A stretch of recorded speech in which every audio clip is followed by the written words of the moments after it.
Hey there! So today we're going to talk about how to overcome failure in your business and how to turn tails into heads.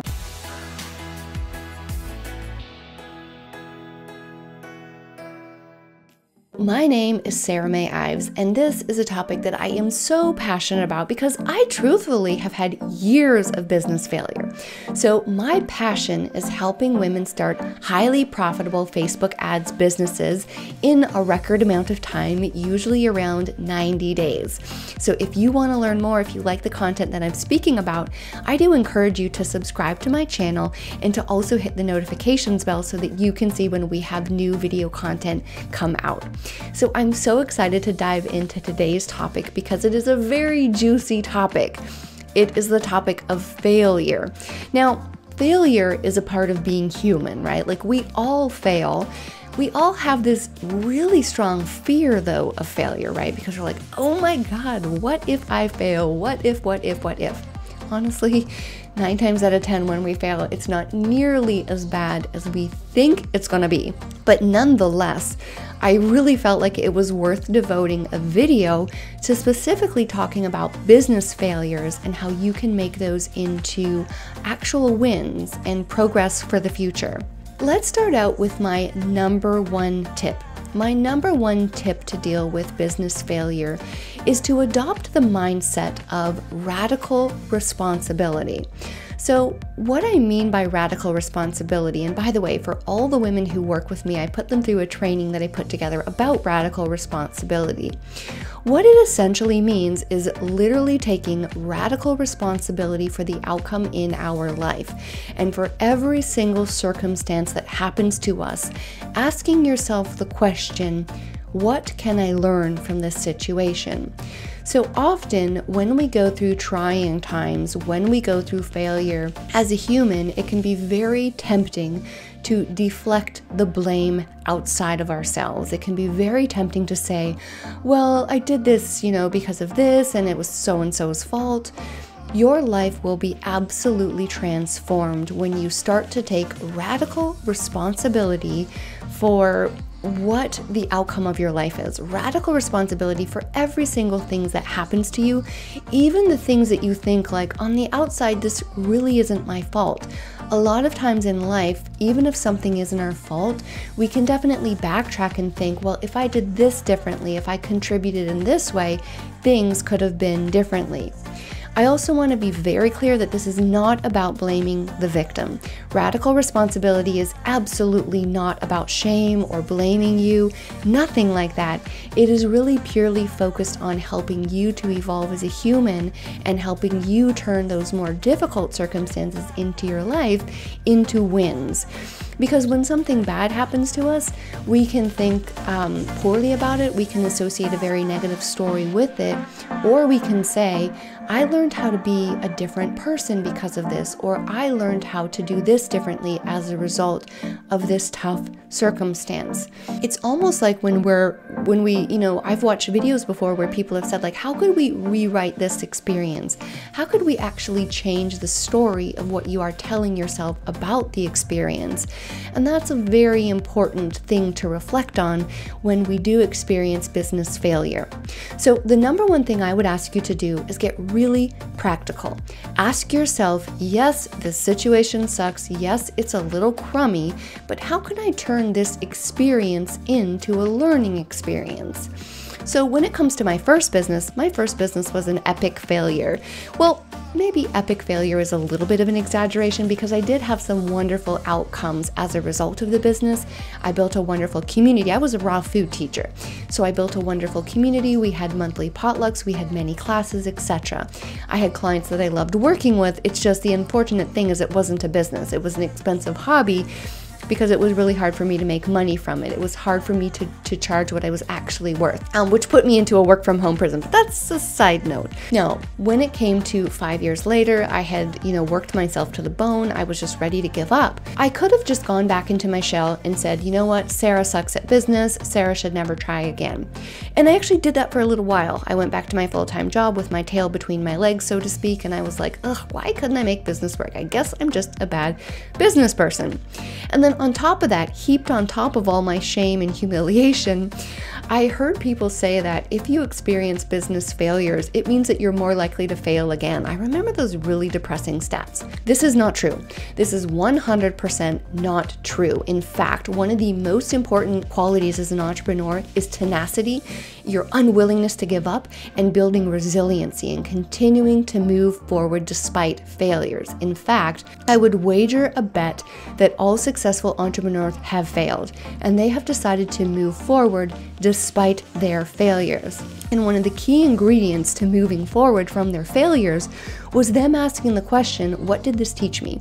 What can I take? What kind of intel can I take from the situation? And how can I move forward? So when I got back into the business world in 2017, after my business failure in 2016, I recovered for a little bit. And then I said to myself, what did I learn from that experience? Well, I learned from that experience that I was good with this, domain of things.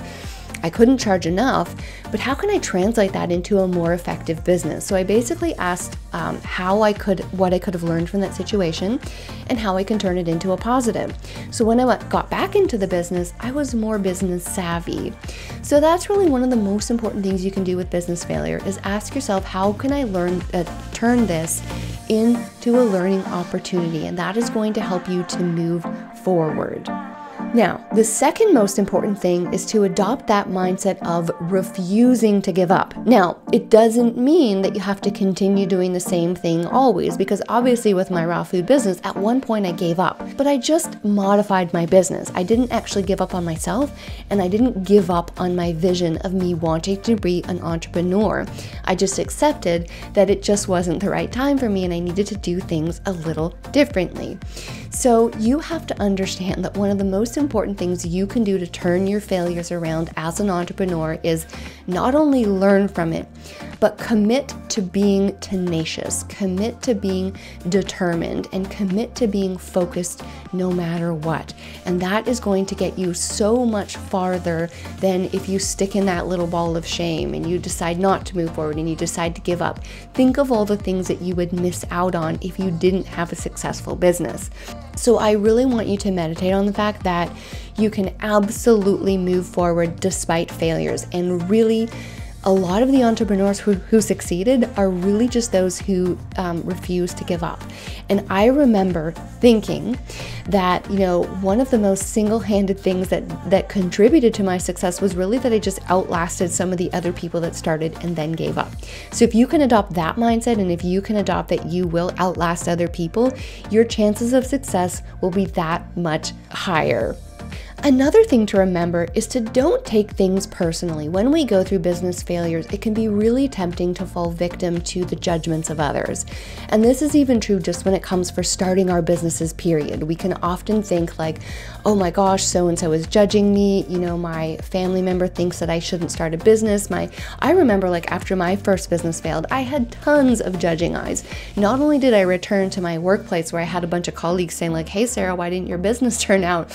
I had my family members thinking, oh great, what's Sarah up to now? She clearly can't make this business work, blah, blah, blah.